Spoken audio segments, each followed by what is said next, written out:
1 second. We're live. Welcome, We're live. Nancy. It's good to have you Hello. here. Thanks so much for having me here. Yeah, so Nancy Miorelli, she is an entomologist, which is an insect scientist, and she lives in Ecuador. And you've probably seen her if you've been watching my stuff for a while. She's been on here once before for a live show, and she does the tours in Ecuador that I used to do every year. Hopefully, we'll be able to do one next year. I don't know. Um, so yeah, it's been. You know, I was just there a few months ago in Ecuador. Tell us first, real quick, Nancy, how is Ecuador doing, and how is are people getting food and supplies and so on? Yeah, so Ecuador it's complicated because Guayaquil was definitely hit the hardest, which is a major port and airport city in the south and one of the poorer areas in Ecuador. And if you were watching the news, like that's where all the bodies were piling up on the streets. Yeah, Which I yeah, did a whole live video about why that was happening. The hmm, situation has since been taken care of. yeah, So like Guayaquil was hit particularly hard. That we are in full lockdown, we are in full quarantine, so you can't leave your house after 2 o'clock. You can only go out to do grocery shopping. All the cars are restricted to only be able to drive one day, and that's based on your license plate number. But for the most part, like we aren't having very many food shortages. There are some rural and really remote communities, especially in the Andes, that cannot grow a lot of fruits and vegetables. yeah, Not that there's like restrictions in the food coming to them, but because they're poor communities and prices of all of things have gone up, then they just can't afford the food. So the government has actually gone through and made food kits, and a lot of the major supermarkets have also donated food kits, over 300,000 of them, I yeah. believe.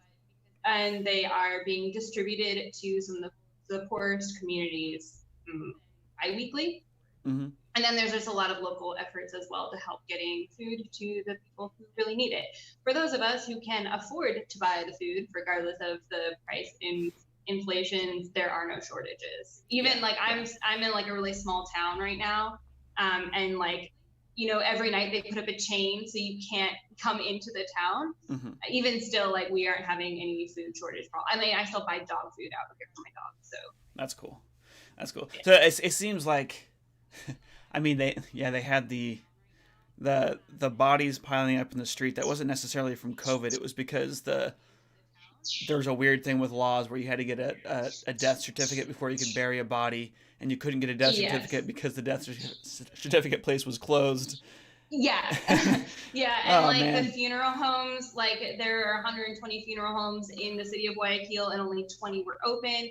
Generally, the way that you bury people is like you would have the person in your house, you the family would be responsible for getting a car, so you would get a car to like the funeral home to Yeah. like, prepare the body, and then the next day you'd get another car to bring them to the cemetery. But of course, you need two different cars with the correct license plates to drive on those days, so getting a driver was difficult. Yeah, I mean, it was just a bureaucratic mess, and they got rid of a lot of that bureaucratic systematic stuff that made Yeah. that basically led that to happen. Yeah. Well, that's good. That's good. So today we're going to talk about murder hornets, and I've Yes, got a not COVID. yeah, not COVID. We've done enough COVID stuff last week. Oh man, it's getting all political and obnoxious, and so I got a couple of questions here. Someone uh, Rahini asks, "Are you going to post a stated clearly animation?" I do have one that will be ready probably on Monday or Tuesday. That's on the history of microscopy, and that's going to be exciting. And That's then exciting. let's see. Were there any other questions here? Doesn't look like I do. I'm getting a little bit of feedback. Is that from you, Nancy, or am I have I? headphones in. Okay. All right. So I think I fixed that. I think that was on my end. let's dig in here. Let's talk about these murder hornets that we're hearing all about on the news. And supposedly one was found in Washington State, and last Yeah, year they were excuse me. I'm found in gonna get Canada. very close to the camera and give you my best eye roll. Okay. That's generally how entomologists feel about the murder hornet for Yeah. lots of reasons. So I have like a bunch of talking points. Did you want me to just go through them? Did you want to like ask me specific questions, like how to do? Yeah, so tell us the things that are on your mind as an entomologist about this murder Okay. hornet phenomena, and then we will get to some questions because people have been sending questions on Twitter. I've got a whole bunch of them, and I have gotten questions yeah. on Facebook and Instagram as well. So Yeah. okay. And then if people have questions, do at stated casually, and that'll show it up, highlight it in orange, and we'll try and get to that. But I think it seems like, Nancy, the stuff that you and I have been talking about, what you talked about coming on here to talk about, is probably going to answer almost all the questions that people have, because a lot of people have the same questions. So a lot of people have the same questions, yeah. So, and I definitely tried to like take those questions and integrate them into the points that I was going to make in the first place. So yeah. we just get to it. So the first thing is that people are worried that these hornets are invasive. So I just wanted to clear up what exactly an invasive species is, because then we can talk about this from a base knowledge. To be an invasive species, and I have notes, so if you see me look to the side, it's because I want to make sure that I say everything as clearly and as well as possible. So I'm stated clearly. I feel like I should state things clearly. Hey, this is stated casually, right? Okay. So to be an invasive species, you need to be two things. The first is non-native to the environment, and two, pose a threat or a potential threat to human health, the economy, or the environment. So you can't even be invasive without filling those two categories. And usually you become a threat to the economy or to human health or to the environment because your populations explode, and that happens because you have no competition and no natural enemies, because you have been moved from one ecosystem and introduced into another. So that's what an invasive species is. So do humans qualify? Because we're definitely invasive, right?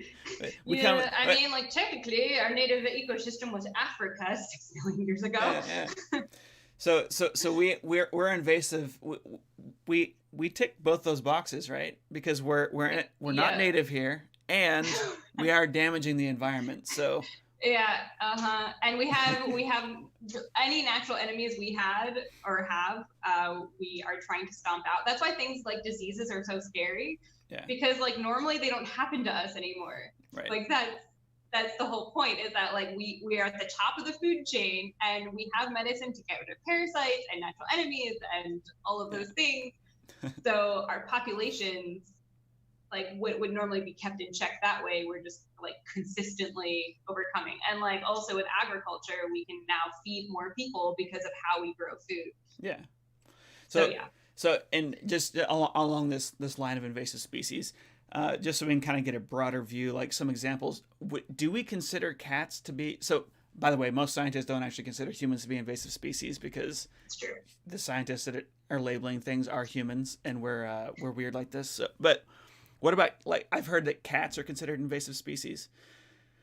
Even it depends on where, like, especially where they're damaging a lot of wildlife. So cats are kind of little murder machines. Maybe we should be talking about murderous cats instead of murderous hornets. Right. But yeah, cats are really detrimental to the ecosystem, especially in Australia and New Zealand, where there are no mammals like that in that ecosystem naturally. And so when you introduce a very good predator into these areas, like, you have flightless birds and flightless parrots that never evolved to be able to handle like anything cat-like. Yeah. So yeah. In some areas I'd say they're definitely more detrimental than others. Yeah. But and then we have, what are some other like classic invasive species? So we have the lionfish in Mexico. The lionfish is taking over the coral reefs and eating everything, and that's I think it's originally from, is it the Pacific Ocean? Okay. Yeah. Crossed oceans, which is pretty amazing. Yeah. Right now, a really big one is actually is the spotted lanternfly, which I'm like, maybe if we called it the slaughter fly, it would get the press it deserves. Yeah. But the spotted lanternfly was introduced in 2014, somewhere right around there, and it's just been devastating the Northeast in the United States. What is it killing? It's a very beautiful. It's crops mainly. It's a very big economic agricultural pest. Oh. But it's like nothing eats it. They lay eggs by like the hundreds per individual, and so you see pictures of these things. There's like an entire tree that's just covered with lanternflies and all of their eggs and like all of their nymphs. And they're just, they have explosive populations. Yeah. And then you got cane toads is another one. Cane toads in Australia, yeah, that was an epic fail because I forget what. They brought the cane toad over to control a different invasive species. I think it was to control a beetle. It was to control a beetle, but the toad eats everything but that beetle. So. All right. Oops. Whoops. Whoopsies. All right. Yeah, and also I wanted to point out that not all species that are non-native are invasive. There's what's called the TENS rule, and basically one of every 10 things that is brought over actually escapes and is found in the wild. And of those, 1 out of 10 becomes established, which means they can live inside the ecosystem and actually reproduce. And then of those, 1 out of 10 becomes invasive. That's when their population becomes explosive. We have lots of things that are established, but not invasive. Like the Chinese mantis, for example, is one that, at least in the United States, doesn't belong here, but it also isn't invasive. And so that means that there's something in the ecosystem that's keeping it in check. Exactly. So it's like closely related enough for like, yeah, something is eating it, it has natural diseases like viruses or mold that's taking it on. It's like, it's not out competing the other species so much that it's getting like more of a leg up or anything. Yeah. But there's a bunch of species that are non-native, but also not invasive. Cool. That's good to know. I guess I never really thought about that. Like, lots of things are just gonna take up a niche in the environment or a niche if you're from England, and they're not going to really, they won't explode, right? Yeah. Exactly. And that's like when we get invasive species over in a new area. Usually eradication isn't necessarily feasible. We find them too late. Their populations have exploded already. Like they're in too many places. And so normally our end goal isn't to eradicate them because it's almost impossible. Our end goal is to get them in balance with the ecosystem, which is why in Australia, when the prickly pear was invasive, and because the British brought it over to grow a specific insect that would make the red coats red, but then the prickly pear, which was the host plant, kind of went everywhere. So then they brought over a specific moth from South America, which keeps the cactus in control. So now the moth and the cactus are non-native, but no longer invasive. Oh, that's interesting. Ecosystem. That's interesting. Yeah, and if you didn't follow that whole the red coats, keeping the red coats red, there's a bug that grows on there that if you smash it, there's a molecule that's super bright red, and that's what's used as dye. Yeah, it's called carminic acid. A lot of makeup has it still. So if your makeup is non-vegan, it's probably the reds and pinks are made with this crushed up scale insect. Yeah. The pink drink in Starbucks for a while was made out of this carminic acid until people realized it wasn't vegan, and that caused a whole problem. But yeah, so we use it a lot still. Not as much as we once did, but we still use it. Yeah, cool. All right, so that being said, so here's where all of that invasive species was going, right? Yeah. So what we have found so the murder hornet's real name is the Asian giant hornet, or Vespa mandarina, and that's a scientific name. But it's just the Asian giant hornet, and basically we found one nest in September 2019, and it like right in British Columbia, like right outside Vancouver. There was one nest. We killed it with carbon dioxide. And then in December, we found a dead worker over the border in Washington. It was like 50 miles or something like that. And that's it. Okay. And even if we didn't find that dead hornet, it wouldn't matter because the this species is eusocial, and so the workers cannot reproduce. So we Okay. found one nest and one sterile dead worker, All right. and they're both dead. Yeah. Yeah, that's it. Would it be possible for this species to actually colonize in that climate in Washington and in southern Canada? Because it's pretty cold in the winter. I don't know if Pretty cold in winter. You can also find them in Japan. So there's the Japanese hornet as well. Yeah. And they're but two names for the same species. The Japanese hornet just has a slightly different coloration, but they're the same species. Yeah. And they overwinter. They handle winter just fine. Mm-hmm. So and we get a lot of invasives or non-natives from Asia because their climate is actually pretty similar to our climate in North America. So that's why we get a lot of invasives from them. And I believe we also give them a lot of invasives, except I'm in the America side, so we only hear about like what came over from China, and I'm not in China, so I don't really hear what we give to them. But basically, the species, it's really easy for them to establish in North America from Asia because our climates are very similar. Yeah.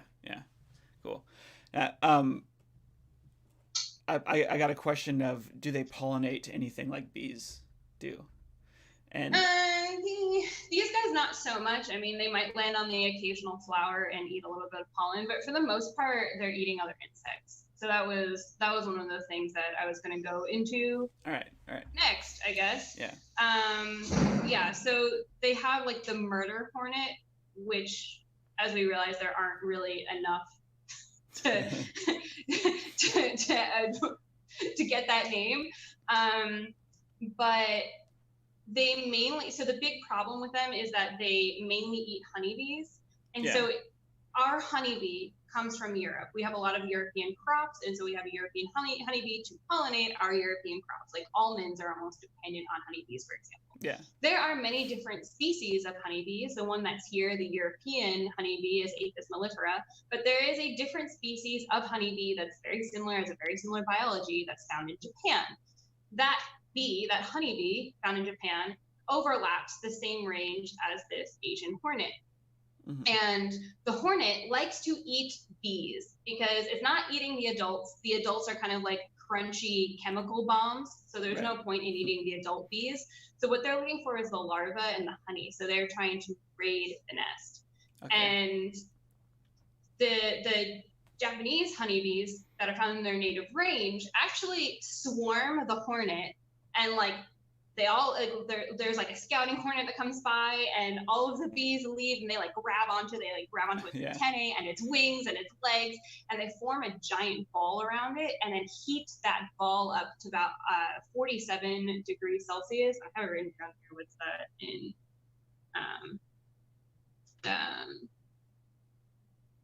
So it's a 47 degrees Celsius, which is 127 degrees Fahrenheit. Yeah. And that ball raises up to a carbon dioxide level of 3.6%, and that kills the hornet. These honeybees can survive a temperature of 50 degrees Celsius, so that couple degrees between where the honeybees would kill themselves versus where the hornet actually dies at just a couple degrees lower is actually a really interesting bit of biology. Yeah. But so the bees will just form this bee ball around it and just heat it up until the hornet dies. However, the European honeybees, because they've never lived with this predator, basically are defenseless. So the hornet can come in, and just as few as 10 hornets can kill a hive with thousands and thousands of workers. That's insane. It's insane. So beekeepers are worried about the stingers don't do anything. The bees can't sting the hornet. Yeah, no, the exoskeleton is too hard. They just stab it, and the stinger just kind of slides off. It's like fighting a dragon with a sword. Yeah, basically, it's like fighting a dragon with a sword. Like we all know, we're all familiar with. No, Okay, so you're saying that there's a species of honeybee, and it's a species. It's not like a breed. It's an actual species. It's an actual species. Is it a domesticated one, or do we use Japanese honeybees for making honey? And are there honey farms? I'm not actually sure. I'm sure we probably did at one point. Like there's a bunch of different honeybee species in different ranges that we have used honey for. I'm not exactly sure if we use them right now for honey. Okay. I'm like, as an entomologist, I don't necessarily focus on the domestication of bees. Yeah. But the honeybees that the Egyptians were using was a honeybee that was native to Africa, for example. Okay. And people tend to use their local honeybees. So there's like in the Middle East, there's honeybees there, and we have like old evidence of ancient cultures also doing beekeeping with their local bees. So I wouldn't be surprised. Cool. So the Japanese ones can form this ball. They cook the predator. The European honeybees just get their heads ripped off, right? Yeah, they just yep. Yeah, they just get owned. So that was another thing that was found in Washington, was a hive with a bunch of decapitated bees. Are there other insects that will decapitate bees like that? There's a lot of things that will attack bees in general. Like bees are not without their native predators. So this is a good point to bring up. The European honeybee is non-native, and for many intents and purposes for the native ecosystems could be considered invasive. Yeah. We have them because they pollinate our crops and it's convenient, and we don't want to label them. But they're super domesticated. They don't really naturally belong in the ecosystem. Just as odd as it would be seeing a cow in the middle of a forest. It's that's what it's like with watching a honeybee fly around. They're basically as domesticated as pigs and chickens and cows. Okay. That being said, there are other things that attack them in the ecosystem, and that's a good thing, because that means populations that do escape can be controlled a little bit. That they have mites and they have mold, and there's robber flies, for example, that also kill them. Yeah. So they're not without their predators. As for that one group, that one hive that found the decapitated honeybees, it's hard to say exactly what caused that. Yeah. So it could have possibly been that one colony. Yeah. But that one colony has now since been destroyed. So. Yep. Okay. So you're saying there's not a serious danger of an actual colony, of an actual breeding population taking over the state of Washington and then spreading across the country and killing us all. It's not very likely. There is one other hornet that has established but is non-native, and that is the European hornet. But it has a very limited range in the U.S. I believe it's just through the central U.S. Yeah. But yeah, it has a super limited range in where it did establish. Cool. Yeah. I don't want to interrupt the flow of your what you had planned here, but go for it. What's the difference between a hornet and a wasp? Yes, that was actually on the list of things to talk about. Well. Yes, well. That is under this. What even are hornets? Right. Technically speaking, hornets are in the genus Vespa. However, hand-wavy hornet is just giant, scary wasp that looks like it was on steroids. We tend to use the word hornet for lots of just big, scary wasps, whether or not they're actually in the genus Vespa or not. In the U.S., there are 3 types. There are 3 genuses that have hornets in them. One of them is just Vespa, which is what this hornet is in. That's what the European hornet is in, but it's also what yellow jackets are in. And yellow jackets we don't consider hornets because they're too small and not scary enough, apparently. Yeah. Polistes is the paper wasps, and there's one that's Doliovespila, which is and those are the 3 genuses or 3 genera of social wasps in the States. And so, so we just consider them a hornet if they're big. Yeah, basically. Okay.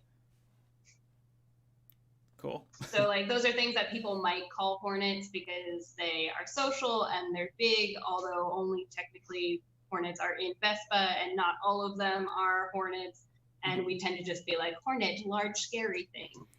Do most of the hornets have a bee-like reproductive system where there's a queen and then there's the... Yeah, yep. Okay. Yep. That's interesting. So they have large hives. So they have large hives that have larvae on the inside. It's interesting to note, this was actually brought up on my Facebook, that people eat the Asian hornet larva, like in Japan and Korea.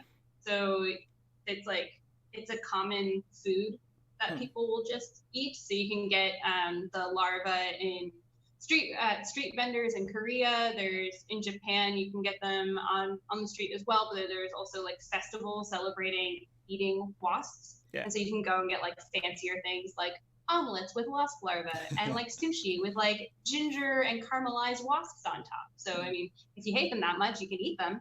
Yeah. I guess that would take care of the population, no? Right.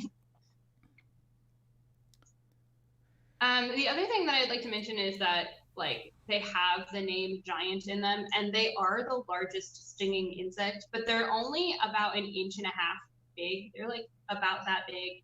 Yeah. So that's still pretty big, but you see a lot of sensationalized photos of them where like most of those pictures, you're like, wow, that thing is as big as a hand. It's like usually a kid's hand that's in the picture.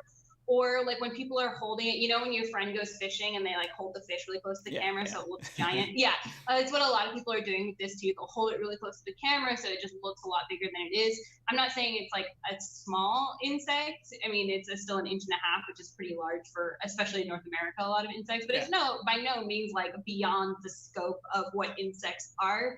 Like some beetles have body lengths of 3 inches and weigh as much as half a pound, or the weight of a small rat. Whereas this wasp is only 1.5 inches and weighs about 3 grams. Yeah. So I mean, it's big. It is the biggest stinging insect, but it's like that. It's not like the horror hornet that you might have going on in your head. Yeah. That being said, because they are so large, they do have a large venom load. So an average healthy human, if they got stung by, and not allergic, should put that, not alert, average healthy adult human who's not allergic, it would take about 1,000 bee stings to kill you, like a honeybee sting. But because the venom load is so big in these bigger wasps, it only takes about 59 of them to kill you.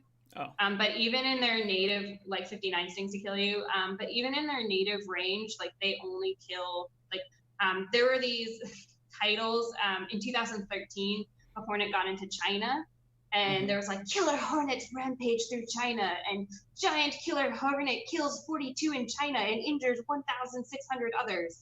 So China had their dealings with this before we did. And it was from Japan, so it's native to Japan. Got over to China somehow. Okay. So like it killed 42 people in the U.S. Honeybees kill like 60 people annually, and dogs kill about 40 people annually. So when you look at it, like it's not beyond, like, yes, they do kill people, but not so much in numbers beyond the scope of what like other animals and insects kill you. Okay. And in Japan, where they're native, like upwards of maybe 20 people die from these. That's really interesting. So Japan's population is like 120 million. The U.S. is 320 million. Yeah. And you're saying that in Japan, where they're native, they kill 20 people a year. In China, which has like. And in China, we like a lot of people. What? Yeah. It was like 40. Yeah, exactly. So if you happen to be in an area with a high density of these wasps and you get stung and you're like, I'm going to stay here longer. Yeah. Then you have a slight chance of dying. You need 59 stings. If you have 30 stings, you should definitely go to the emergency room. If you have 10 stings, you should go see a medical professional. And anything less than that, it'll hurt a lot, but you can just like walk it off. Yeah. I'm getting a lot of good questions here, and I'm gonna wait to ask them because I think that you might end up answering them. Okay. But we will get to these questions. There's some good ones in here. So excellent. Yeah. I mean, those are kind of like the main points. The only other thing is like that I really wanted to go over is that unless you are in British Columbia or in Blair, Washington, where those colonies were, or the colony and the one dead worker was found, you like, you don't need to trap for these. You don't need to be worried. You don't need to kill local species. We have, for example, in the States, we have the Cicada Killer, which is another large wasp. It's like a wasp that's bigger than an inch. So it's pretty big, and it's super docile. Like, you can mow over their nests and they just don't care. They attack cicadas. So, but they're super docile. They're one of our local wasps. Not this Asian hornet. Please don't kill it.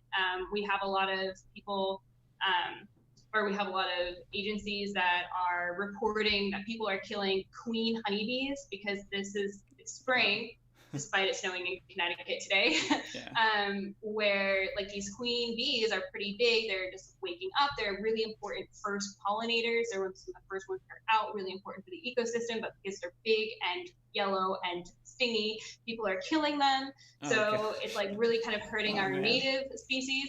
So like, do not trap for these guys in the area where the one colony of Asian hornets was found. There is monitoring programs. If you are in that area and you think you see one, take a picture and send it to your local extension agent of your local university. And they can confirm that ID for you, but don't just kill things, don't trap things, especially if you're not anywhere near Washington or British Columbia, because there are native local species that already have enough of a bad rap and are already struggling from things like climate change and habitat loss and overuse of pesticides. They don't need you smashing them on top of it. So don't trap, please. Okay. So that's kind of like the major thing, I guess. So that was actually one of the questions is from Ann Smith. Are bees being killed now and being mistaken for hornets? And you're saying that all sorts of things are being killed. Everything. So there's like, there's this, there's a lot of mimicry in insects. Not everything that is yellow and stripy is a bee or a wasp. There's lots of harmless insects that don that costume basically because it works. People know and predators know not to attack them because that color pattern means that I could be hurt. And so there's lots of things like flies, moths, beetles, butterflies, for example, that have that same kind of shape and color pattern to trick predators. But unfortunately, it also tricks humans that are a little bit too kill happy. And just, I'm the admin for one of the entomology groups, and we're just getting tons and tons of pictures of everything from beetles to moths to wasps to bees that aren't this hornet that people are like, oh, I got scared and I killed it. Well, that'll teach those bugs to stop lying and pretending that they're wasps, right? Damn them! We're keeping their lies in check. Yeah, right. That's okay. So, and do you think that killing a bug? I mean, obviously for the bug that died, that's sad, right? But do you think that we could actually be doing damage to these populations with this panic? So, I mean, probably actually. So especially like the bumblebee queens, like we have some endangered species that are bumblebees because of things like habitat loss and overuse of pesticides and climate change. So, I mean, we're trying to protect the last few that are left. So everyone kind of going out and murdering anything they possibly find. Also, this time is very sensitive to them, and they're some of our first pollinators. So if you kill enough of them and enough people kill enough of them, then it actually kind of messes up other things in the ecosystem as well. Like flowers have to be pollinated and so like seeds and right down the list. What I'm hearing from you, and this is what I've heard from all other entomologists and most biologists who've talked about this online, is that this panic. So we have a news article. The media has been blown this out of proportion. Murder hornets. The murder hornet was not an entomological name, was not a scientific name. It just came from the journalist. I think a better name for them would be the Halloween hornet. Isn't that cute? Yeah. Well, I mean, you could add murder. Someone pointed out on Twitter, you could add murder to almost every single animal, including humans. We're the murder monkeys. And like to that point, like there are insects that are way more dangerous, according to WHO, the World Health Organization. Like a child in Africa dies every 2 minutes because of malaria. So like, where are all these headlines that's like the murderous malaria mosquito, like the one that's the one insect that's actually a problem and needs to be killed and controlled. So, well, if malaria made it to the state of Washington, I'm sure that that would be in the news. right. But okay, so everybody is telling me this is blown out of proportion, and you're telling me now that this is also causing people to kill insects, which could actually really destroy ecosystems. Yeah. And that's very important that we all understand this. But let me just be devil's advocate here. And we had a question here earlier saying, oh, where was it? If we found one nest, how many do we probably really have? And that's a good question because they say if you see one mouse in your house, you probably got 6 others, and so on. Yeah. I mean, if you find one, that means there's probably more. So and that's shouldn't why we we're actually doing be the worried monitoring. about that? Shouldn't in the state of Washington, shouldn't people be genuinely concerned, or at least entomologists who are in charge of controlling insect invasions, shouldn't they be on alert? Yes. So we have actually an entire organization dedicated to that. Their name is APHIS. Okay. And yes, so there is constant monitoring that is happening in that area. We believe that they came in there. That's like their starting point. Mm-hmm. So that's the area that we are immediately monitoring, which is why we even were aware of that one worker who got into Washington. So yes, there are still people monitoring, and this is like the public is actually very helpful in tracking invasive species. Going back to the spotted lanternfly, we have the public taking pictures of where they are and geolocating that, so that way we can like track their spread and see how fast it's going. So that is really helpful. But basically, if you are in Washington, Vancouver, or the British Columbia, you should be on alert. You should help monitor, but take pictures instead of just killing whatever, because you might be killing native wasps instead. And a picture doesn't kill anything, and that picture is geolocated. So if you take a picture, then at least tells with the GPS location on, that at least tells the researchers where to search and where to scout. Yeah. So how often does stuff like this happen? How often do we get things like murder hornets coming into the country and building nests? I mean, usually like the insects are a lot more boring and fly under the radar. So the spotted lanternfly is actually a really beautiful insect. I highly recommend you take pictures, like look up pictures of their. For like being an invasive, they're actually really beautiful. So that's probably one of the few. Like the murder hornets are big and hornets and colorful, and like these spotted lanternflies are like big and colorful. But a lot of the things that kind of fly under the radar are like relatively boring. So the spotted winged Drosophila, which is wreaking havoc on our fruit industry, for example, came in 2012, 2013, somewhere in there. But it looks like a little tiny fruit fly. So unless you're in the ag scene, you probably couldn't recognize it and didn't even realize it was here. In Georgia, we had it, and through the southeastern United States, we had the plataspid, or the kudzu bug. Yeah. And that looks like a little small flying pebble. So Does no it eat one kudzu? really noticed. Not as much as it likes to eat soybeans. Oh, great. Because kudzu is a problem. Kudzu is an invasive species, so it'd be great to get. Kudzu. It'd be great to get an invasive species that eats it, but nope, like soybean a little bit more. And actually, what was really interesting was our first documented case came from an entomology grad student in my lab. So in 2014, he had caught one and was like, "This doesn't key out properly in my textbook. What is this?" And then he brought it to the museum on campus, and they was like, "Oh my God, that's a species from Asia. Like, it doesn't key out here because this family does not exist in the United States." And then when they started monitoring for it, they realized that like it was all over Georgia and has been expanding. So, and that was again to show like, it's just like an entomology grad student, but a lot of times just the public just takes a picture of something weird and we're like, that's not supposed to be there. Yeah. Which is why if you take pictures of insects, it's really important to share your location, because like lots of things look similar. And if you're like in Washington and you find an Asian hornet, for example, like that's a little bit weird, and you should definitely tell someone about that. Yeah.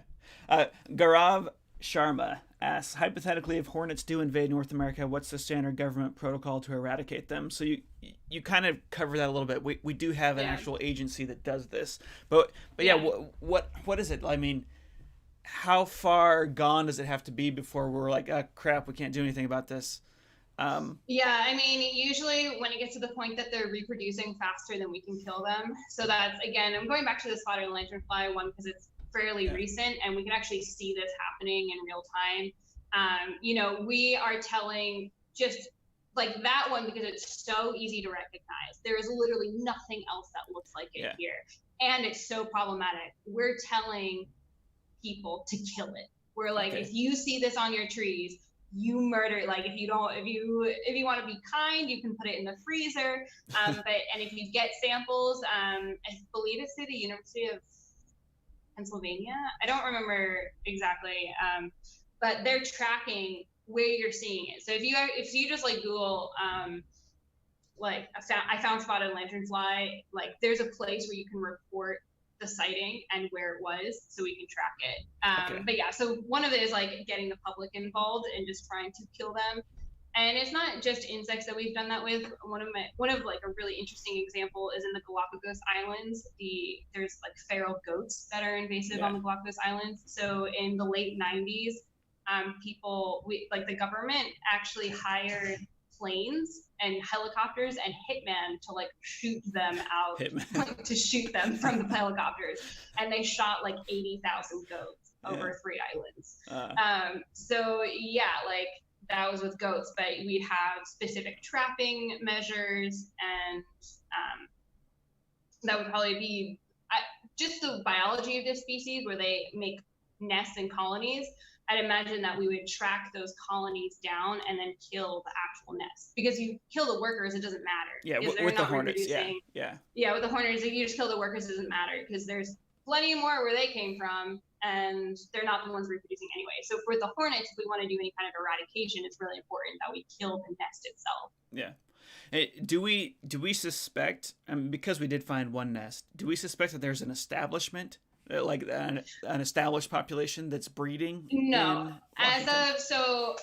so I'm actually friends with one of the people who worked on this back in December before it was news. Yeah. And his name is Doug Yanga, and he's still involved in it. And he specifically said, as of right now, there is no need to believe that these have established. Yeah.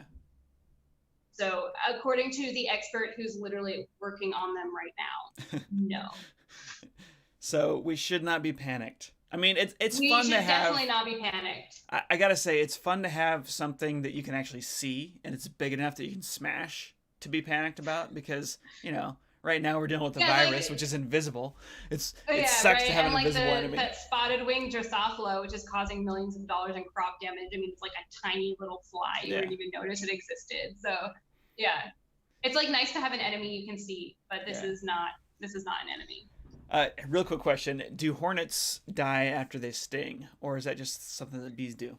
No. So honeybees do that, one, mainly because their skin is so thick. So when the honeybee stings you, it has a barb, and because their skin is pretty thick, it gets stuck.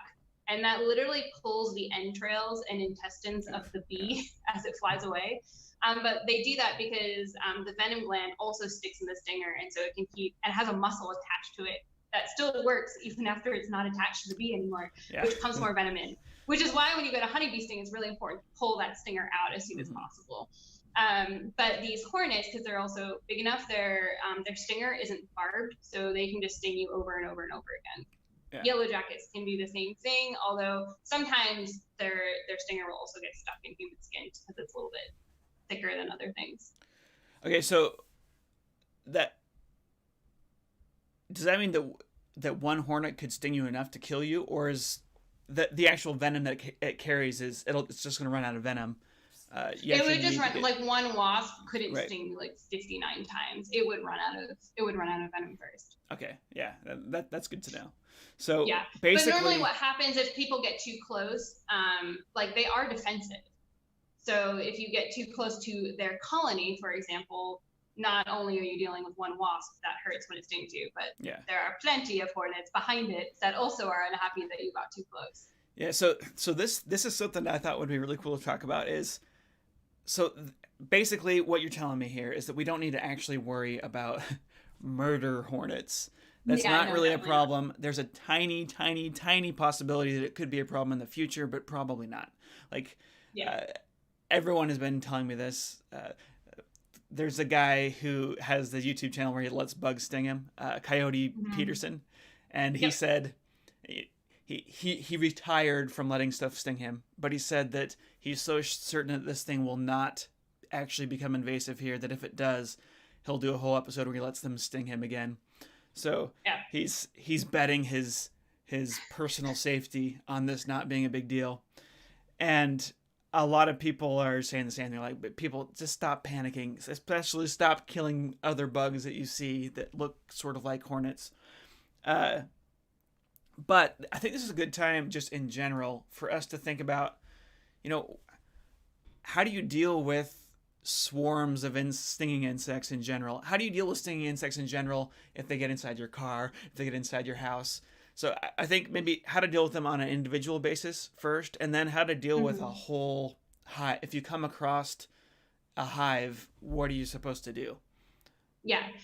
So if you find one in your house or in your car, the best thing is to do not to panic. It's not just going to sting you because it hates you and is like fueled on fury or whatever they say. No, it's like it's an animal. It will sting when it is scared and needs Yeah. to defend itself.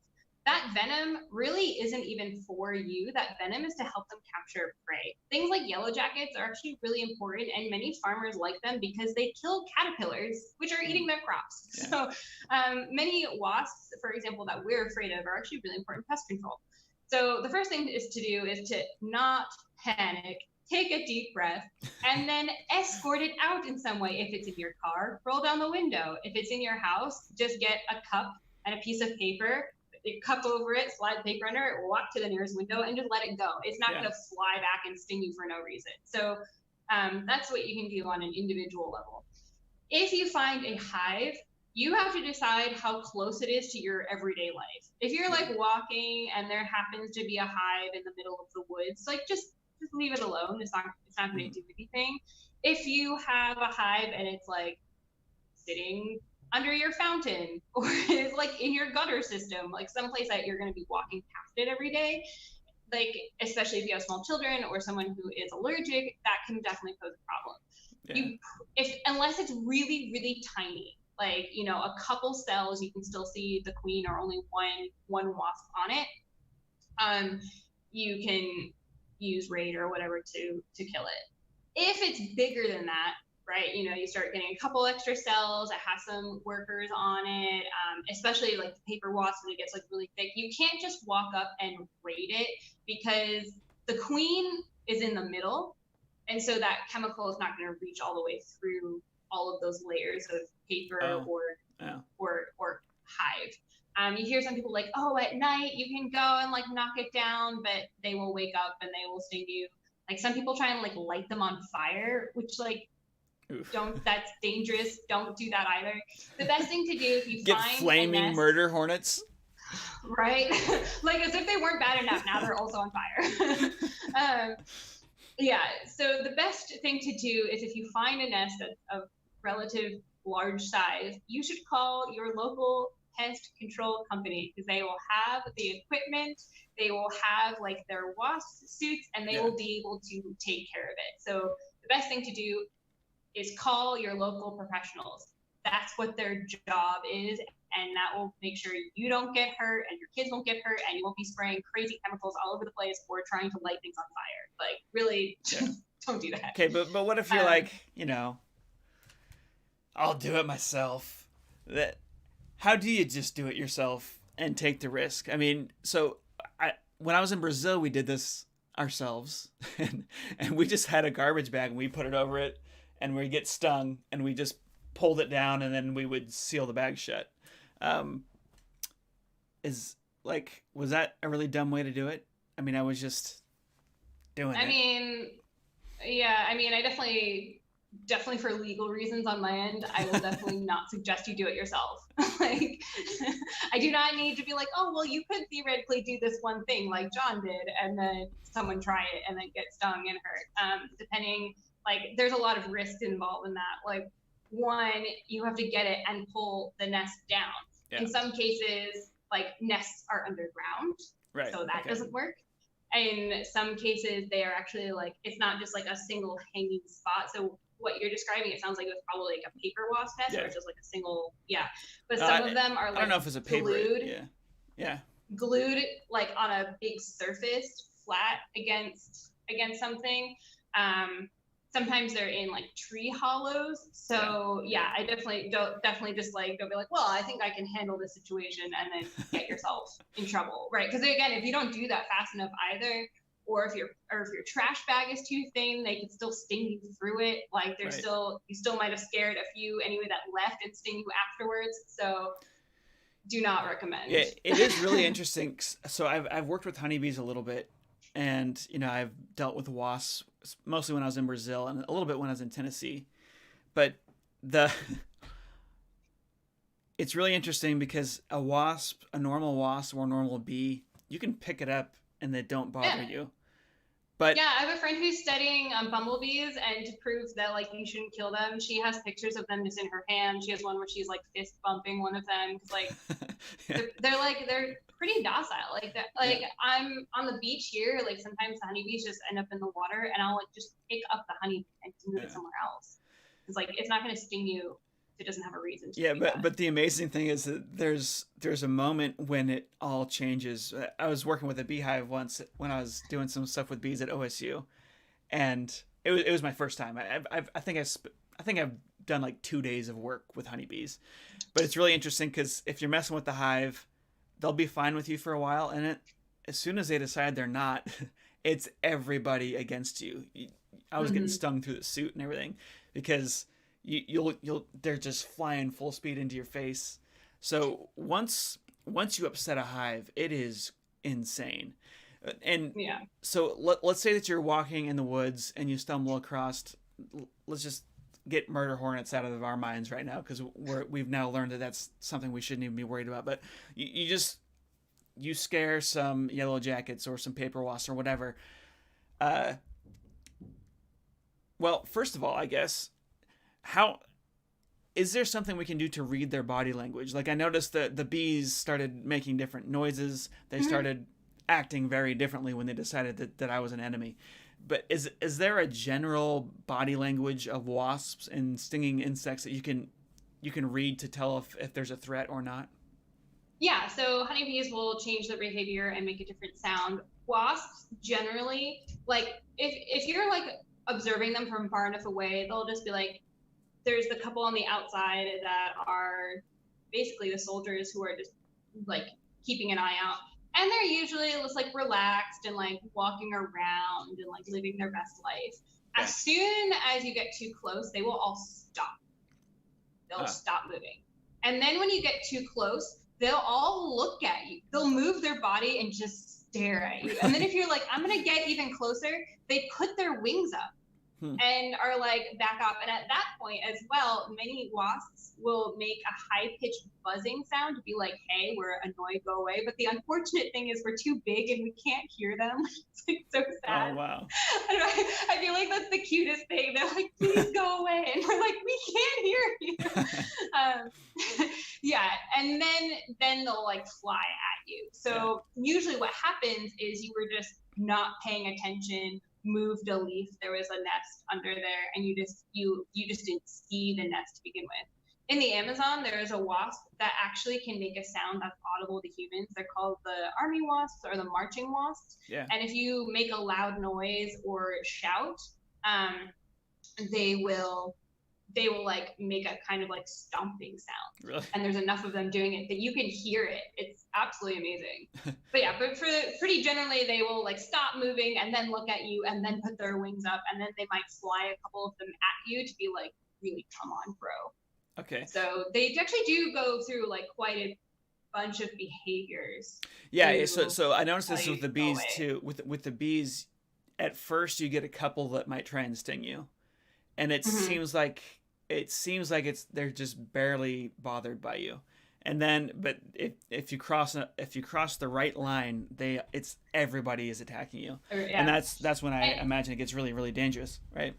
yeah, so they actually, what they do with each other, as I said, off an alarm pheromone. It's a chemical that they release that they can smell when one of them's in danger, and Okay. then that is what alerts all of the rest of the hive. So yeah, if you piss off a couple of them, then you can usually just leave, and you're like, those seem angry. I should leave now.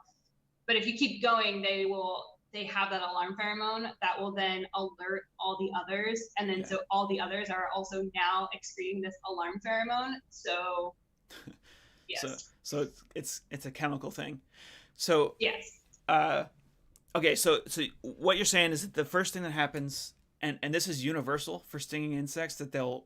Pretty close, yeah. I mean, at least for a lot of the paper wasps that I've noticed, Mm, the paper wasps in general seem to do this. The yellow jackets are a little bit harder because they nest underground, so you yeah. don't necessarily see them. And like that's where a lot of people get into trouble, especially with yellow Okay. jackets, is because they nest underground. Like all of a sudden you mowed over their entrance hole and they are Yeah. upset. Yeah. Yeah, so especially if you're kind of like in large open-ish areas, just pay attention, see if there's like holes in the ground Yeah. that look wasp sized, so that Okay. way you don't accidentally get in their way. I had that happen when I was like 10. I accidentally was stomping over a yellow jacket nest and they all stung me. So So if you happen across a nest and the insects are just kind of like doing their own thing, kind of buzzing around it, you're probably okay. If they've all yeah. stopped, you should probably back up and leave. Is what you're Yes, saying? yeah, Okay. definitely. Uh, Yeah. And it's really interesting because like they can be triggered by a couple different things. They can be triggered just by you, like mm, you walking there, but they can also be triggered by sound. So if you and a group of people are just really loud, mm, they can feel that and they can hear that and they'll feel threatened. So if it's like you're on a hiking trail and there's a wasp nest up there, and you happen to notice them, just like lower your voices and just calmly walk under them, and they're yeah. not going to chase you for no reason.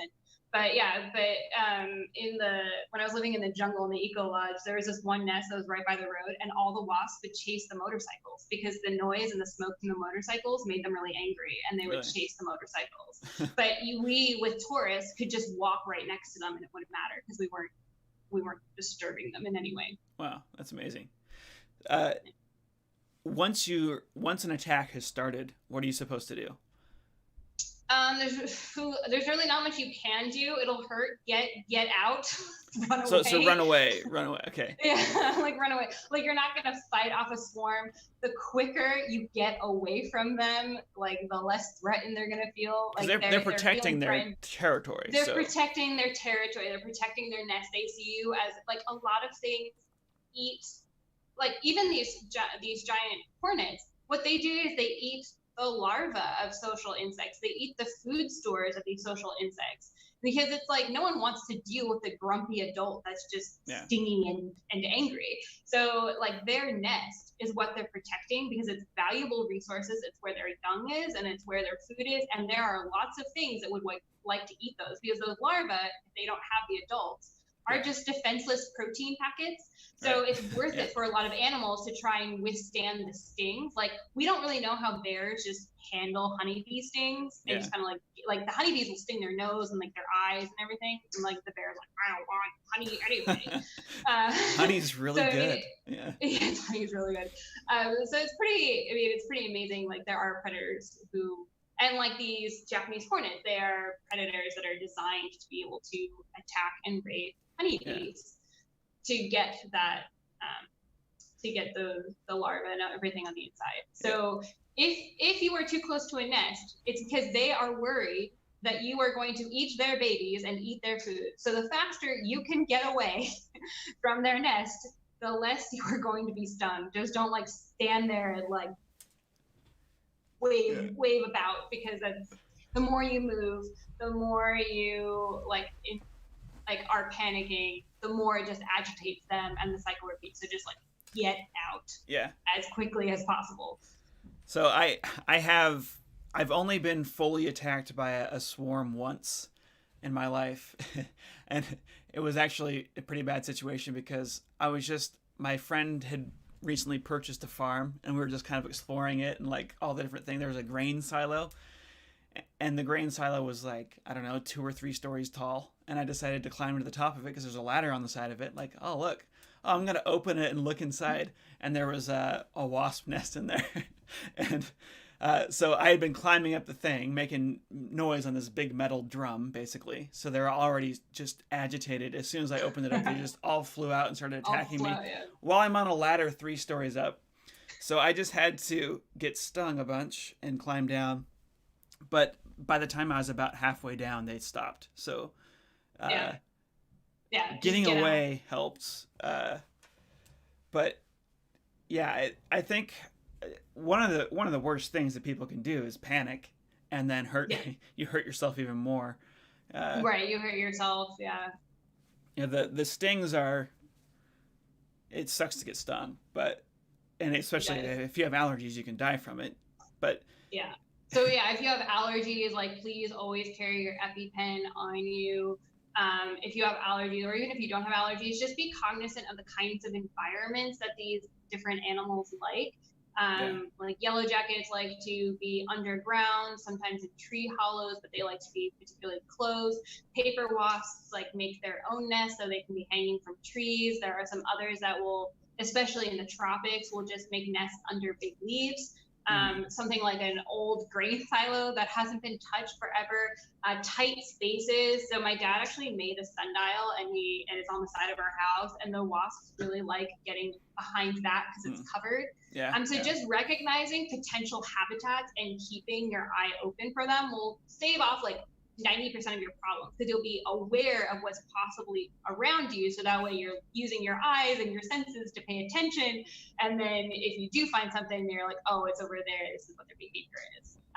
And also another thing I should mention, like if you have, like one of the best ways to stop hives from showing up around your house is just to, like once a week, especially in the summer, like just monitor areas where they might be like where they like to hang out. So if you have a garage that you don't use very often, like check the rafters, check the gutters, check any tight spaces, like things below fountains, or if there's like a rock you haven't moved in forever, or like my dad has that sundial where there's enough space for insects to get behind it, but it's like closed enough to be protected. Like that's a perfect spot for wasps.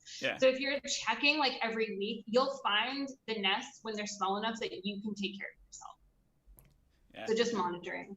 Okay. Best way. I think, man, this is good. So we got murder hornets, not a problem. They're not really. No one actually thinks they're really going to take off here. That was a media hype, something to get our mind off the coronavirus. I think it was nice. You know, there's a really funny like 3D animation of a giant wasp and a giant coronavirus battling each other in the city, and people running around screaming. It's pretty good. That's floating around on Twitter. If you follow me on Twitter, you'll find that. I posted that the other day.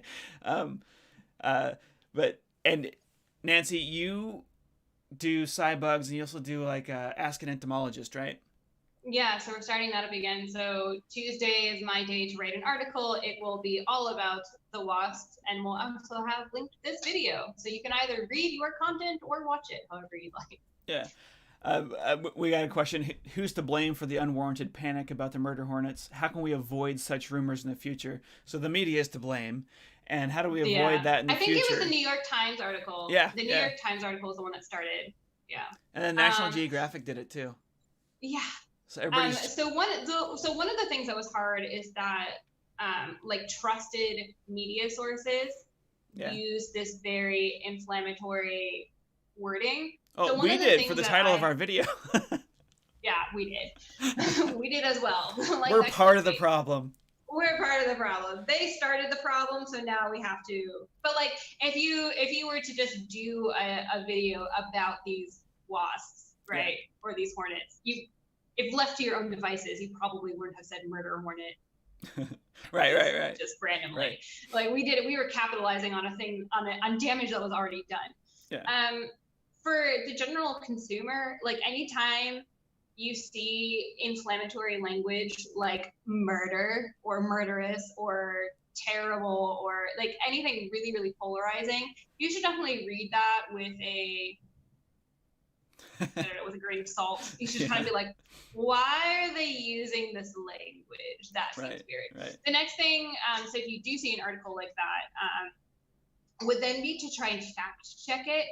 So like literally the day that the article was posted, experts, like all entomologists, were responding, putting their own articles, writing on their Facebook, writing on blogs about how much this isn't a thing. So I think that would be the next step. One is like, this inflammatory language seems to be random. It's also this problem seemed to happen overnight, which is not how problems start. Yeah. Well, that is... Usually we don't tell the public about a problem until it's like time to tell them. But this, I mean, but if you actually look and you go through the articles, like there's very innocuous articles from Canada being like, oh, the first ever wasp colony or hornet colony of the Asian giant hornet was discovered and was subsequently destroyed. Like, I have those articles linked in the article that I'm going to write on Tuesday, because it's like, it was a boring article that didn't get any attention because it was like, yep, there was a problem. They showed up, we killed it at the end. So a lot of times you can find people, like even the coronavirus, there is articles from as early as 2008, scientific articles of scientists being like, this could definitely be a potential problem for these reasons. So like that was out there. It's just they don't hit the media. They don't use inflammatory language to kind of like make everyone panic. Yeah. Well, yeah. I mean, I guess we're learning how to do science communication better. You just need to have really crazy clickbait titles, and then things work, right?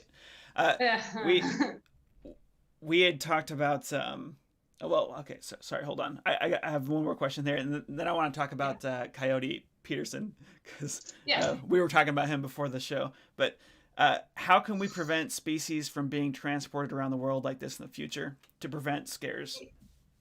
Yeah, it's a really good question. Again, we do have, at least in the United States, like there's agents in every country for this, but in the United States, it's APHIS for us. And that's why you need permits.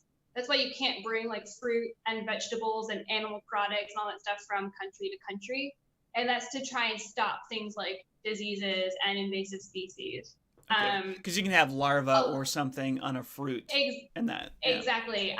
Firewood is actually one of the best ways to transport invasive species, because someone in Connecticut is like, oh, I don't want to buy firewood in California. I'll just bring it myself. And then, you don't use it right away, or you're just like, oh, I don't feel like carrying it, and you just leave it somewhere. Like, that's a great way to transport invasive species. So always buy firewood in the state or the country in which you are going. Don't bring it with you. Okay. That's good to know. And then a lot of them come over in shipment. So there is an invasive mosquito in Georgia. It's the spotted tiger mosquito, something like that. But that came in a used tire shipment. So I'm somewhere in Asia, because the tires collect water, and some mosquitoes have laid their eggs in the tires. And so some of the things aren't things that like the public can do. A lot of it is just tightening the restrictions, and I'm really monitoring the shipment. Unfortunately, APHIS only has 300 to 400 agents working for it for the entire United States. So that's how a lot of things slip through. So like, we could petition and ask the government to fund that agency a little bit more to stop things like this happening. But I mean, the pet trade, the exotic pet trade, a lot of people will have pets and then be like, oh, I don't want this anymore, and just let it go, and then you can get invasive species that way. That's a problem in Florida with snakes, and we have all sorts of things. There's a population of chameleons in Florida, so if you ever want a pet chameleon, just go to the right places in Florida. You can get on forums and people will tell you where they're at. You can go catch your own pet. But there's a lot of that. And then with goldfish, people let go goldfish. And in Utah, I lived there briefly. And in one of the lakes there that everybody swims in, someone found piranhas that someone had let go that were pets, I guess. So yeah, it happens. It's quite yeah. A lot interesting. of people like to have exotic animals until they realize that exotic animals are wild animals and difficult to maintain, take care of, / live a lot longer. Like I was thinking about getting a hermit crab for a while, and I'm glad I did research because they live for 20 years. Yeah. Surprise. And I was like, I don't want to take care of a hermit crab for 20 years. So I didn't get one. Well, you have hermit crabs outside of your, like Nancy is quarantined on the beach in Ecuador in a giant hotel with like plenty of extra rooms and like yeah, my life is real hard. Fresh seafood that you can just get out of the ocean and a jungle that you can explore whenever you want. God. You forgot the coconuts that are growing on the ground. Coconuts that growing right there on your property. It's insane. So, and plenty of hermit crabs everywhere. So you don't need to buy one at the pet store. I was in Georgia when I was considering buying one. To be fair. Yeah. But I guess to answer this question, how do we prevent this from happening? We almost can't because we like to ship things all over the world. So because we like to ship things all over the world, we're going to get invasive species. I mean, just think of these giant shipping containers, these giant metal boxes that we ship. That's perfect for a wasp to build a nest in. So those end up in giant shipping yards and they're sitting there. Yeah, the spotted lanternfly came over on a stone shipment. Okay. A shipment of rocks that they came in on. So like it doesn't even necessarily have to be what they're living on. So like if you see something weird in your backyard, take a picture of it. It like, again, don't transport firewood. Don't release exotic pets. Don't even get exotic pets, I would argue, but definitely don't release them if you do have them. Those are like some of the basic things that you don't bring fruits, vegetables, seeds, etc. from one country to another. Yeah. Because you can accidentally transport diseases, like we talk about invasive species, but also diseases are a thing, like the American chestnut blight, for example. What was a disease that killed off our American chestnuts. So it's not just insects or animals that you might be transporting, it could just be disease and mold and fungus as well. Yeah. I got one more question here. If you've never been stung, how can you know if you're allergic? You could do an allergy test. You could go to a doctor. Yeah, but generally you get stung once. And for most people, if you get stung once and you're allergic, you have an allergic reaction. And you realize you had an allergic reaction, but it's not enough to like kill you normally. And then you're like, oh damn, I might actually be allergic. You go to the doctor, they give you an EpiPen, you're then more careful. Because like it's like every subsequent sting after that, you would like that response gets worse and worse and worse. Yeah. So generally you don't know until you're stung. There's not really a good way to determine unless you are worried about it and you want to go to an allergist to see if they can test you. Yeah. But yeah, for the most part, you get stung once and then you're like, oh, my entire arm swelled up. That is not normal. So there's the EpiPen, what's in that? Cortisone or something? It's I think it's adrenaline, is it not? I'm not sure, but then there's another like painkiller that will also help you if you have allergies, right? Yeah, so there's Benadryl and cortisone. Yeah, so cortisone is the one that's like the topical one that usually is for itching, and then Benadryl is allergic reaction. So yeah, if you realize that you've had an allergic reaction more than what seems to be like normal. So if you get stung by a bee, like a regular honeybee, a typical normal reaction would be the area gets red, it gets a little bit hot, it swells up for a little bit, it will hurt. That's normal. That's not an allergy. Yeah. That's normal. An allergic reaction would be something like it stung you and like your entire arm swelled up, for example. Okay. Not just the localized area, or like you have trouble breathing, or like you feel tightness in your chest. Like those are things that should be like, that was a little bit weird. I should get this checked out. If you are having some of those symptoms and you are worried, you can take Benadryl and then definitely go to a doctor if you don't have an EpiPen on you. Because Benadryl is an antihistamine, so it helps you reduce the effects. Yeah. Epinephrine. That's what's in the EpiPen. Yeah. Epinephrine. Yeah, I think that's a fancy name for adrenaline. Okay.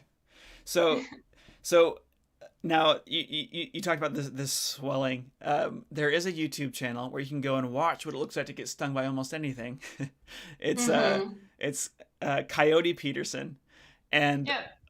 we were just talking about a lot of entomologists don't like that channel. So Yeah. I'm curious of the scientist versus YouTuber drama that happens. I just think this is hilarious.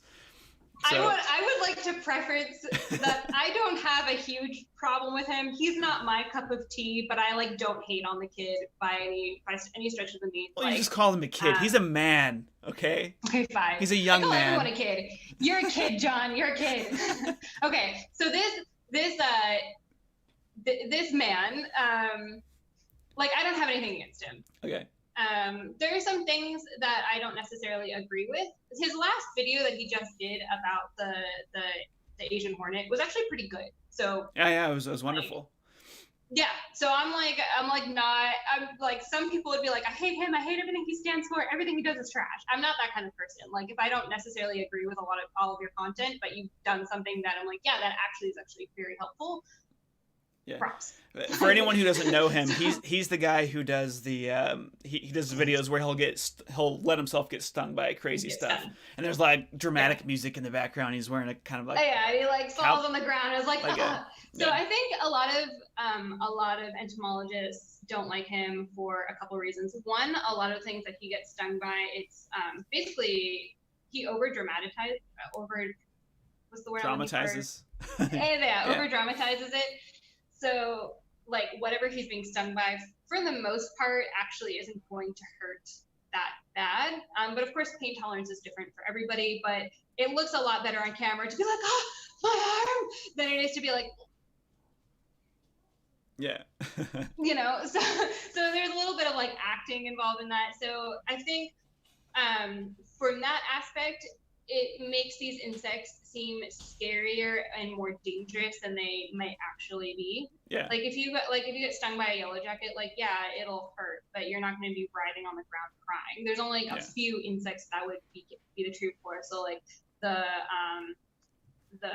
tarantula hawk, which is one that's like one of the worst insect stings, and the bullet ant is another one. Like yeah, I have a friend who got stung by a bullet ant, and she's also had kids, and said she would give birth again before getting stung by the bullet ant. Right. So there are some that they won't kill you. They'll just hurt a lot. So I'm not like trying to diminish that, but there are some insects that I feel like he might be a little bit more dramatic than is necessary, and then that might in turn cause people to be more afraid of them. And I feel like we're already trying to fight the stigma against insects. Like, don't be afraid of them. They're not going to just sting you for no reason. Like, even if they do sting you, it's not going to be that bad unless you're allergic. So I feel like that undermines some of what a lot of entomologists are doing. And then also in some cases, the insects that he gets to sting him are pretty docile, and like you could just pick up. Yeah. Or like, well, that's the case with almost everything, right? Exactly. So it's like things don't go into attack mode unless you've messed with them. Yeah. Exactly. So in some cases, he actually has to injure the insect to get it to sting. Mm-hmm. And I wish like that was a little bit more explained. You know, like, oh, like I had to do this, and this before it actually stung me. Like what we were just talking about, like with these wasps, like they have a series of behaviors that they go through before they're actually going to sting you. And that happens because venom is very biologically expensive. You don't want to waste it on something that you could just scare away, and you don't want to waste it on something you can't eat. Yeah. So it's not logical for whatever organism it is to sting you without reason. So like oftentimes he has to coerce and sometimes hurt the insect to get that, which is not something that I obviously advocate for. And then the other thing is like, it's kind of already been done. There's this whole book, actually. This is called The Sting of the Wild.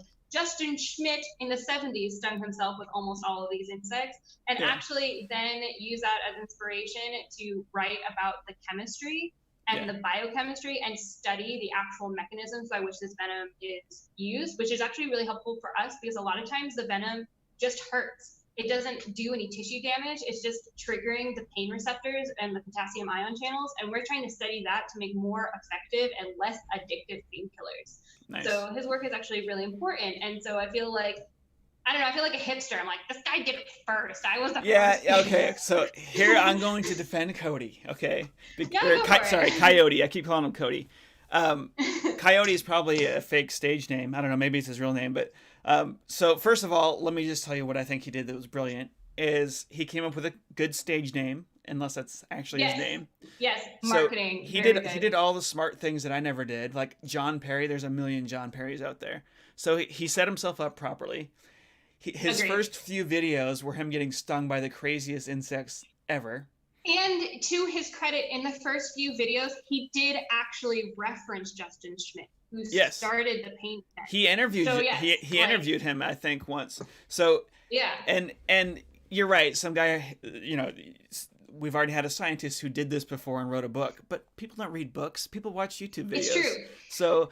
So now we have millions of people that have seen what a bullet ant sting looks like. And here's what's interesting about this. You know, we had this question, how do you tell if you're allergic or not? Well, you can actually compare your stings to stings that he does, and you can see the difference in swelling, because he's not allergic to any of this stuff. I think he might have had a bad reaction to one or two of them, but like unusually bad. But you can see one thing that I want to interject there is that everybody's personal chemistry responds to stings differently. Yeah. So like there is a range of normal, and some people aren't, like, just think about like how some people react to mosquito bites and other people don't react at all. Yeah. So just to keep in mind, like if you're using him to like compare, like, is this normal, and he didn't swell up at all and you might have swelled up a little bit, it's important to check on like the range of normal reactions and not just one person. So with that caveat, continue. But yeah, I mean, it is good to have someone where you can go compare and contrast. And I think, you know, like personality wise, I think you might complain that he's cheesy or something, but no, I think it works. I'm not gonna deny that. I think he's a genius, like, because cause he set this up perfectly so that he could become, now he's a full-time wildlife video guy. So you know, he's on Discovery now, is he not? Like, I don't know if he's on Discovery, but his YouTube channel is big enough that he can hire staff and everything. And he did that because he's like, okay, I'm going to sting myself a couple times and it's going to suck. And then I'll be able to do this. And then as far as the animal cruelty, like he's hurting the animals to get stung, this last video that he just did explaining the murder hornets thing, that got millions of views. Ours has like, you know, might get 1,000, right? And then in that video, he's telling people not to kill bugs. So if you think of the number of bugs he's injured creating his videos versus the number of bugs he's saving with that message, it's dramatically positive. Yeah, and like that is definitely true, especially with this latest video that came out where he's like, don't kill the insects. When he was kind of like in the middle of it, just like stinging himself, we weren't really sure what effect that was having. I have a friend who does outreach programs with kids, and a lot of kids were citing him and saying like, oh, I'm afraid of these insects because look at like it hurt Coyote like so much, you know. And so like that was one of the things that she was specifically saying that she was noticing in like younger classrooms, that like oh no, like are these kids now going to be afraid of insects because of this? Like as far as like, I don't know, that like my opinion, that probably doesn't matter at all. Like I feel like in the middle he was like pretty questionable about like what like his goals were and who he was talking to and like what the results of those videos were doing. Cause like, you know, like when he was like stinging with an insect and then someone's like, oh God, wasps are terrible and like killing all of them. Like, was that really the message that he was trying to send? But like this last video being like, don't kill these insects. They're really not that dangerous. I feel like he like helped a lot on that like aspect of it. We've kind of gone through this. I feel like there's also kind of like a little bit of jealousy. It's like I feel like you and I as content creators like talk about this too. We're like, oh, we worked so hard on this content, and then like some kid posts a cat video and it gets like millions of likes, you know? So I feel like there's like kind of a lot of that behind it. So I mean, I feel like there are some things they could have done better. I feel like some things were over dramatic. Yeah. But on the whole, I don't have a huge problem with him. It seems like we go through this all the time with, Steve Irwin was hated by scientists for a long time, and now we realize that Steve Irwin's work was incredibly important. He did harass animals, definitely, but he did harass animals. I mean, one killed him for it, but the net gain of what he caused, getting people super interested in wildlife, was absolutely amazing. Yeah, and he started that zoo, and I think it's his dad. His dad started conservation. Yeah, but like there's a lot of like money for conservation, and it spurred a lot of research papers. Yeah, so like it was really good. It would be awesome if Coyote could do things like that too, like be spurred on like funded research papers or. Well, I mean, he's doing more stuff. Like he goes tide pooling. It just talks about the different animals in tide pools and stuff. So I think I get what you're saying. Like when a person like this first comes out, you don't know what their motives are and you don't know what they're doing. And so it is kind of like, what is this person up to? There was this woman, I think Ocean Ramsey is what she calls herself. She swims with sharks, and she has a video of her swimming with a great white shark, and she like grabs it and it pulls her a little bit, and people were freaking out. I think every shark person I know is like, oh, this is horrible. And I'm sitting back and like, you guys are just jealous because she's hanging out with great white sharks and you guys are writing papers. Come on. This is awesome. And people are saying that no, it's going to teach people to harass sharks and everything. But what happened is she gained a huge audience, millions of people, and she's telling people about shark conservation issues. And it's bringing this to the front of everyone's mind. Like, we now know that there's this massive slaughtering of sharks that I knew kind of was happening, but it wasn't until I started following her that I realized how horrible this is. Yeah. And, yes, sharks kill people sometimes, but she was showing that sharks aren't just these monsters. You can actually swim with them under the right conditions. It was a shark that had just eaten a huge meal. It was a great white shark. But like this stuff can be really positive, super positive. I guess it is scary when you first see someone doing this for the first time because you don't know where they're going to take it. Right. Yeah, exactly. It's like, what are your motives? Like, I think a lot of people, especially where it's like, oh, you're just using these animals because you want fame and money. Like, what is your actual purpose? And so I think like this last video that he did was really good and like really important and had the right message in it, you know? Yeah. Like these wasps, like it would have been so easy for him to be like, oh yeah, these murder hornets, they like sting so bad and they're horrible and like all these things and like they're coming to get you, you know, like he could have done it and he didn't. So he took this very sensationalist headline and then was like, no, that's dumb, which is good. Like yes, like. And he's got 16 million followers, so that's good. Yeah, exactly. So 16 million people heard that message, which I think is really important. Yeah. If YouTube actually sends it to them. But so Ann Smith asks, if you're allergic to one type of insect sting, are you likely to be allergic to others as well? You're likely allergic to ones that use the same types of chemicals, but venom has evolved several times and is very different between different types of stinging insects. So like fire ants have a different venom chemical than honeybees, which have a different venom chemical than like scorpions, which have a different venom chemical than like paper wasps. So you might be allergic to ones that are using the same types of chemicals or are very closely related, but you are probably not allergic to one stinging insect and then all of them. Okay, well, ants and bees are closely related, and their common ancestor had venom.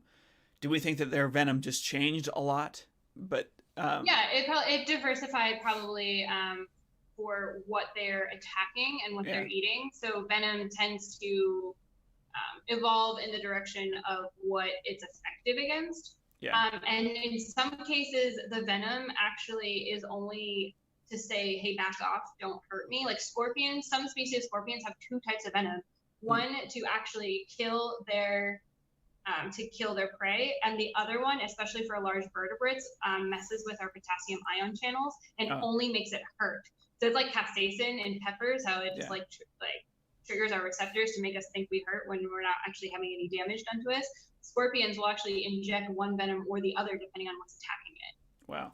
So, but are you saying that if I'm allergic to bees, should I also be extra cautious around ants? No, Or bees and ants are actually pretty distant. I have a yeah, cousin who's allergic to fire ants, like deathly allergic to fire ants, and so the doctor's advice was move to somewhere where there's not fire ants. yeah, So she moved to wow, New Hampshire, and up there's like one random wasp that has I don't actually know the species of wasp, but it's a species of wasp that has a very similar chemical in its venom to what the fire ant has, and she got stung by that and got sent to the hospital. yeah, Fortunately, her boyfriend at the time knew what he was saying, like was like, "Oh, this is shock, gotta go to the hospital." But out of all the stinging insects, it was just that one chemical found in fire ants and that one other wasp that happened to have it. yeah. For like clarification, there's like 20,000 bees, Mm-hmm. and North America is the most species rich for bees. It's like Yeah. 7,000 species of bees in North America. So it's like saying that you'd then be allergic to all of them is kind of like a large swath. Right, right. And the follow up question to that is, does an EpiPen work on all of them? And I think the answer is probably yes, because the EpiPen's messing with your inflammation response. It's not doing anything to the venom. It's just helping you not get so swollen. Exactly. So when you are allergic to a sting, your body kind of goes into overdrive with the immune response. Mm-hmm. And the allergic reaction response and the histamine response specifically, which causes swelling and itching and the closing of the throat. And so the EpiPen is basically opening up your airways so that it's like forcefully keeping your airways open so you can breathe, and also reducing the swelling so that way you can have time. If you get stung by something and you use an EpiPen, that basically buys you time to get to the hospital, so where they can stabilize you. Yeah. So it doesn't like take the EpiPen and like, everything's fine. Like you should still go to the doctor.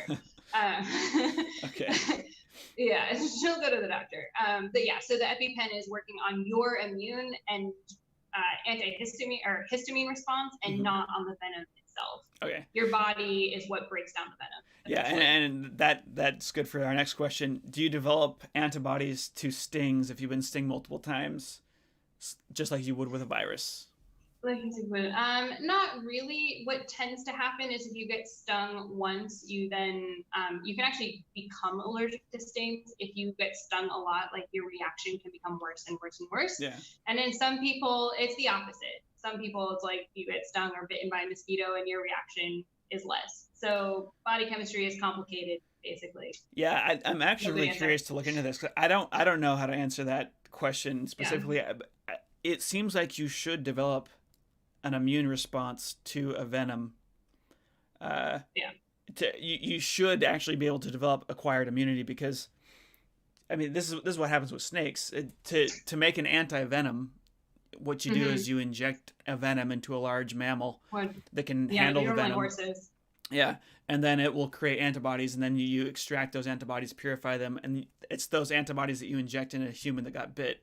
And those antibodies just surround the venom molecules, so the venom molecules can't do anything inside you. And I mean, humans do that too with snake venom. They should do that with insect venom as well. I don't see why they wouldn't. But there is this thing that can happen before you develop immunity, where you just, an allergic reaction is your immune system going haywire. So exactly. If you become allergic, then yeah, you're gonna have problems. Yeah. But I do know beekeepers that don't use suits or anything, and they get stung all the time, and they get no reaction. No reaction. Yeah, I'm the opposite. I've been stung by honeybees a few times, and my reaction is always a little bit worse each time. So I'm like, really, like I got stung on my finger the last time, and like my whole hand swelled up from it. So I was like, that's something I should keep an eye on. Cool. Well, I think we answered all the questions here. We're at an hour and a half here. Let me just check to make sure that I wrote down questions from people for me too. I had a question that was like, what do hornets and wasps generally just do in the environment, which I touched on, but like, what good do they serve? It depends, like, that's kind of like it's a big question. You're covering a lot of different species in that. Ants, bees, and wasps are all in the same order. That order is 180,000 insects strong, ants making up 14 to 16,000 ish of them, and bees 20,000. So wasps and everything else is the rest. Yeah. So it's quite a lot of species. Many of them are pollinators. Many of them are scavengers and decomposers. Many of them are predators, pollinators. So they have a wide range of ecosystem responsibilities. And yeah, so like everything is basically here. I wouldn't say like for a purpose, but they do things in the ecosystem to help keep the ecosystem balanced. So you shouldn't kill them. Yeah. Sorry, I'm looking at notes all over the place here. Do we have... Is there a good accessible article or short blurb that you recommend people share on Facebook about the murder hornets? Because like the panic is a problem and we want to get rid of that. Yeah. Is there something short? I know our video is an hour and a half long, so if you want the deep dive, come watch this. Yeah. Coyote's got that video that's pretty short. I think Brian Lovett, he recently just did a short interview, and then Doug Yanga as well. If you like search those names, like they'll come up with short, like kind of media articles. Yeah, and then I'm going to be writing an article as well on Ask an Entomologist on Tuesday. This video is going to be linked, and then basically I have like the 7 talking points that kind of goes through everything.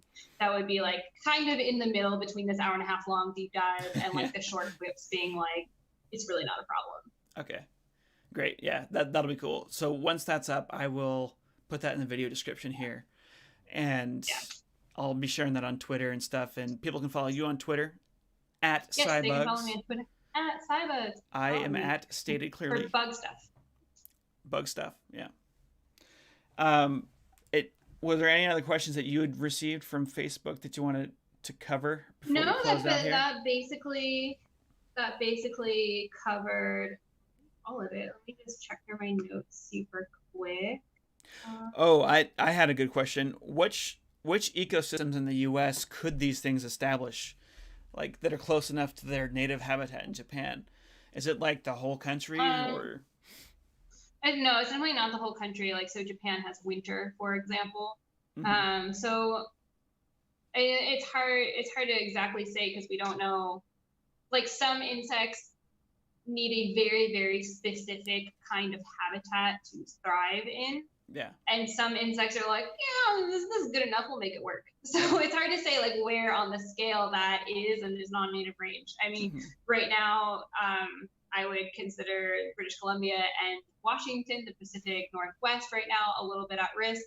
If it got over to the eastern side of the United States, our northeast might be a potential habitat. But it's kind of hard to say until we fully understand its range. And like a really good example of that is like the lionfish. One, it came from the Pacific Ocean, so everyone's like, it can't live in the Atlantic Ocean. It's from the Pacific Ocean. And then when it got there and got up as far as Florida, people were like, oh, well, it can't get further north than that. But we found lionfish all the way up to New York, and we're like, how is that possible? Crazy. That's crazy. Yeah. They're gorgeous fish, by the way. They're gorgeous, gorgeous fish. So that's like that's a hard question. So it's like, oh yeah, based on its biology and its things, we assume this. And then the lionfish was like, peace, I'm using the Gulf Stream in New York to overwinter. Yeah, and we're that's like, insane because it's a tropical fish. It's a tropical fish that, wow. Okay. Yeah, so it's a hard question. If we're just going to take like where it normally lives in its habitat, then, but we don't know if it's constricted to those areas because in warmer areas, it's outcompeted by other things that may not exist in the United States. That happens. It's the principle of competitive exclusion. I'm not sure if John's talked about that on his channel or not. But like, you know, in Japan or in Asia, it could be restricted to these colder climates because in warmer climates, it could live there. It's just outcompeted by something else. Yeah. And maybe that something else isn't in the States and we don't know that. And so it could very well maybe live in Florida and be just fine because it's not outcompeted. Yeah. So. I just got a cool possibility here. What would happen if we imported the bees from Japan to combat the hornets? Because so our bees can't fight the hornets, but the Japanese bees can. So what if we gave, you know, everyone who's got colonies of bees, we'll give you also a colony of Japanese bees, and and that seems really good on paper, but that's how we get other invasive species. So the Asian the Asian harlequin lady beetle was brought over to control aphids, and now not quite to the level of invasive, but it's definitely creeping up there. The fact like how numerous it is, and how prolifically it invades the environment. So that's what happened with the cane toad. We brought that over to control a beetle, and then it didn't do that. So in bringing over natural enemies and biocontrol is a legitimate strategy, but now we have a lot of testing that needs to be done. So one, you have to see, does it target your target species and nothing else? Because sometimes you bring things over, it's like, oh, it eats its target species in Japan, but over here it's like, maybe it likes something else completely different, maybe maybe that honeybee would exclusively eat endangered turtles. Maybe something like that. So you have to see, like, will it not only attack the target, but make sure it doesn't attack other things? And then if it gets into the environment, like, can it be maintained under control by the ecosystem itself? Because if not, then it becomes invasive. So you bring over an invasive to control an invasive, and then now you have two invasives. How do you even test that though? Like, how do you know without releasing it into the environment if it's going to live in your environment? Usually there's like test plots and greenhouses. Okay. So like the first thing to do is you just like put them in a container and be like, okay, here are some native species that we're worried that it would attack. Does it attack those? Yes or no? Okay, now we have our invasive that's here, and with the non-natives, does it actually attack the correct thing in this case? So you like kind of, and it's like, okay, we have these controlled plots, like greenhouses, whatever, where we have some like natural ecosystem that we covered. We're gonna like throw these things in together. Sometimes when you bring over natural enemies, they just don't survive in the new environment. They're just sensitive enough that whatever our environment is that is slightly different, they just don't reproduce in any significant amount of numbers to be useful. Sometimes that happens. One of the reasons why the Asian lady beetle didn't work is because it's a generalist predator. So it eats everything it can fit into its face. So it would eat a lot of native things and then only eat a couple aphids, which wasn't that helpful. So in general, inviting a non-native to kill a different non-native is a bad idea. Right. We should probably try and take care of it ourselves if we can. And then if we can't and we need to get it in balance in the ecosystem, that's when we would study and look into biocontrol. But it takes a really long time. Like you have to go to its native range. You have to see what attacks it. You have to see if you can even bring that over and make enough of them or breed them enough in laboratory to release them into affected areas. Sometimes you can't breed them in a lab, and then what? It's pretty complicated. Do we have any success stories of this, or has it always just seemed like a good idea at the time? No, we have the most famous one is from Australia, which is the moth that was brought over from South America to control the prickly pear. That was brought over from also South America. So that's probably the best example. And that hasn't caused side effects. No, that one hasn't caused big side effects. I guess you can kind of think of it as a medicine, right? It can have horrible side effects, and if you haven't done your controlled testing yet, and if you just give everybody this new vaccine that hasn't been tested, then that's a problem. So that makes sense. Thinking of it that way, that's pretty cool. Because it's just like. Seemed like a good idea at the time to bring that. A lot of our mistakes were like, seemed like a good idea at the time. well, this has been great. So I would, my caveat to that is like things that are very specific in their target. So like that moth, for example, only eats prickly pear. There are some wasps that only attack a certain species of crop pest. And those are the ones that we now are looking at, like generalist predators that will just eat anything that fits into their face, which is another problem with the lionfish, is that it just eats anything that can fit into its face, are generally not good ideas for biocontrol because they're eating everything and they're not eating the target species enough to matter. So now you want to look into something like a parasitoid wasp that can only complete its development in a certain species. Or like a moth, like normally the caterpillars can only eat one or two species of plant. They can't necessarily eat a lot like other ones. That's why sometimes they make good biocontrol. Yeah. So finding a species that is specific enough like that is the first step, I'd say. Yeah. Yeah. That's interesting.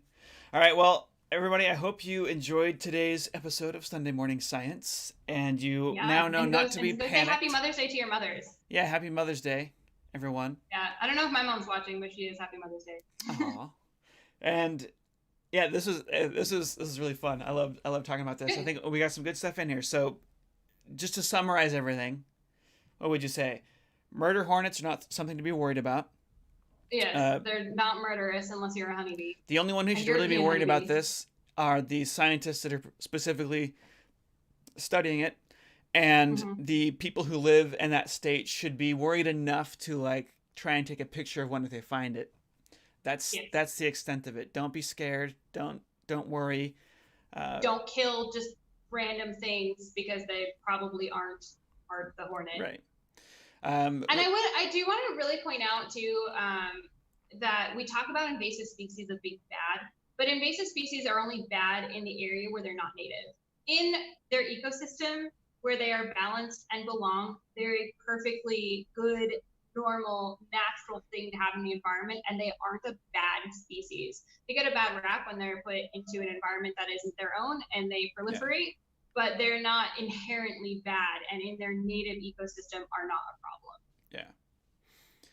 So if humans would just all congregate back in where they were from, some spot in Ethiopia or something. Yeah.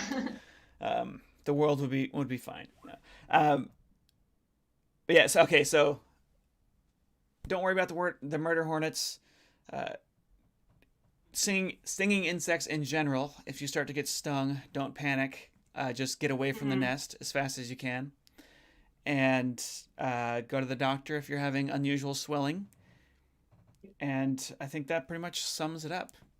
Yeah, that pretty much sums it up. All right. Thanks, Nancy. This was awesome.